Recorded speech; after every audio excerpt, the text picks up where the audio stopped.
The United States of America, the world's global power, is angry.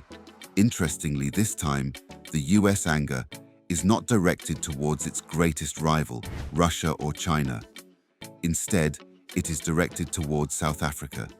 Now, based on what has happened over and over again in the past, we know that once America is angry with a country, it is going to find ways to punish that country.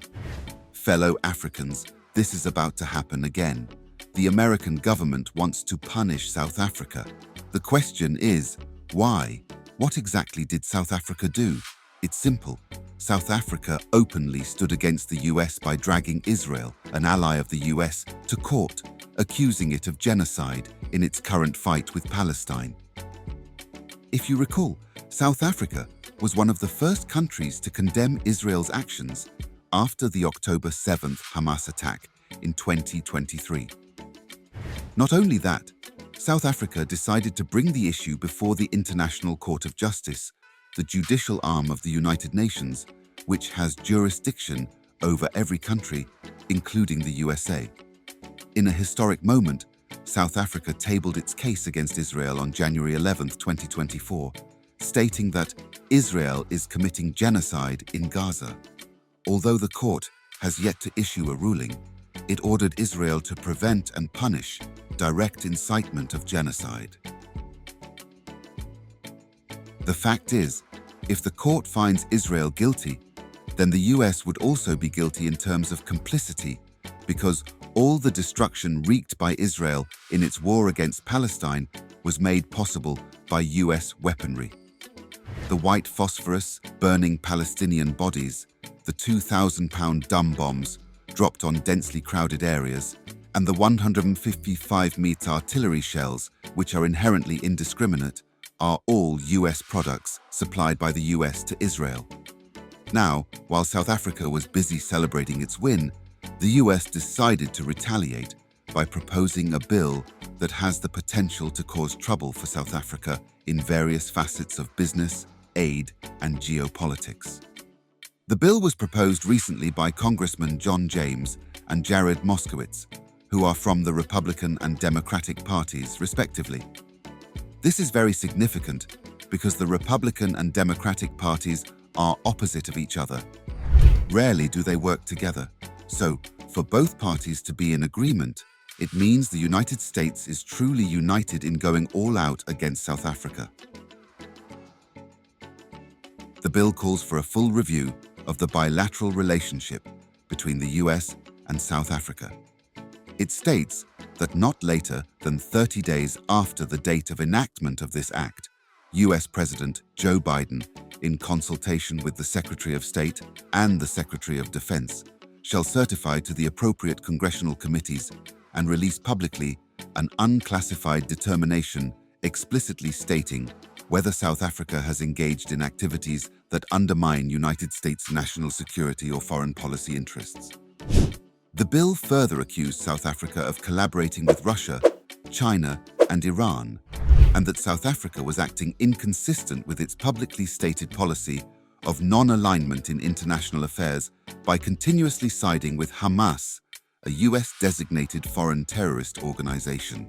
The proposed bill accused South Africa of supporting Hamas since 1994 and of taking a hardline stance of consistently accusing Israel of practicing apartheid.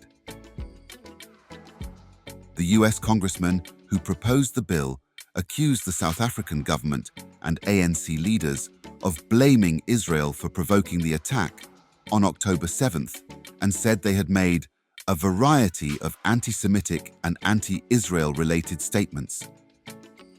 ANC spokesperson Mahlengi Bhengu Motsiri was accused of defending Hamas by saying the attacks were unsurprising, while President Cyril Ramaphosa was slammed for accusing Israel of genocide. South African Foreign Minister Naledi Pandor was not left out of the accusations. She was accused of taking a phone call with Hamas leader Ismail Haniyeh just days after the attack and meetings with the government leaders of Iran. So, is the US trying to insinuate that South Africa collaborated with Hamas to attack Israel? Honestly, this is just wrong. Now, aside from accusing South Africa of collaborating with Hamas, the bill went on to highlight how in recent years South Africa has deepened its relationship with Russia and China. It cites that South Africa dispatched multiple high-level official delegations to Russia to further political, intelligence, and military cooperation. It also adds that South Africa and the ANC's relationship with the Chinese government and its ruling Chinese Communist Party, CCP, which is committing gross violations of human rights in the Xinjiang province and implementing economically coercive tactics around the globe, undermine South Africa's democratic constitutional system of governance. These acts include what it says are ongoing ANC and CCP inter-party cooperation, including the recruitment of former United States and NATO fighter pilots to train Chinese People's Liberation Army pilots at the Test Flying Academy of South Africa, South Africa's hosting of 6 Chinese government-backed and CCP-linked Confucius Institutes, South Africa's participation in a political training school in Tanzania funded by the Chinese Communist Party, cooperation with the Chinese Global Belt and Road Initiative, and the widespread presence in South Africa's media and technology sectors of PRC state-linked firms. Finally, the bill stated that the ANC-led South African government has a history of substantially mismanaging a range of state resources and has often proven incapable of effectively delivering public services, threatening the South African people and the South African economy. It accuses President Ramaphosa of having declared the national state of disaster over the worsening energy crisis, the worsening multi-year power crisis caused by the ANC's chronic mismanagement of the state-owned power company, Eskom, resulting from endemic high-level corruption.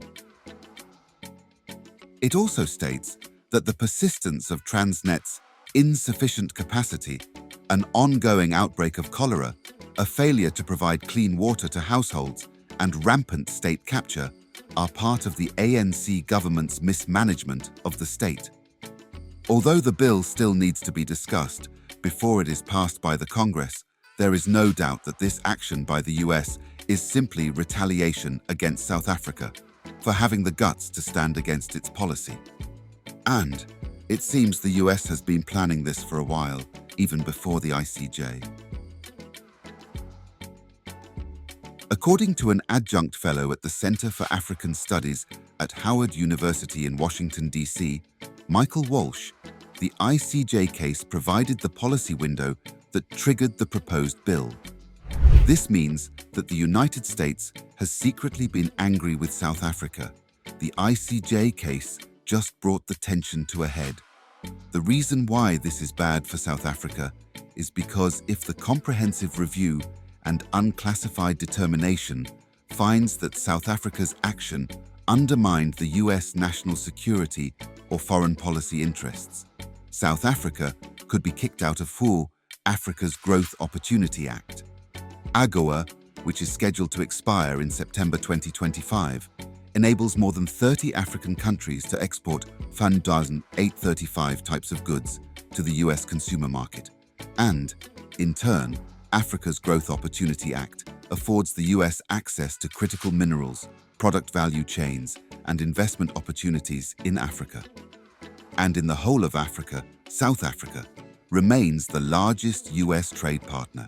If South Africa happens to get kicked out of Africa's Growth Opportunity Act, it would make the export of many commodities expensive, leading to further strain in the South African economy. So, once again, the United States have proven that any country that doesn't believe what it believes and does what it does will have to be punished. But is that even fair and just? For a country that says it believes in equality, fairness, and justice, the USA is certainly not acting in this direction.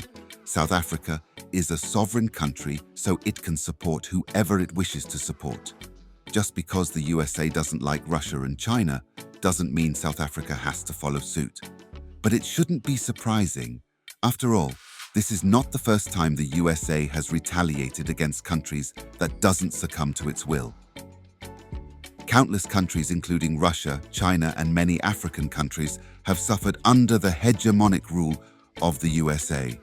It's either the US use sanctions to cripple the economy of the country that dares to be on the other side, or it militarily intervene.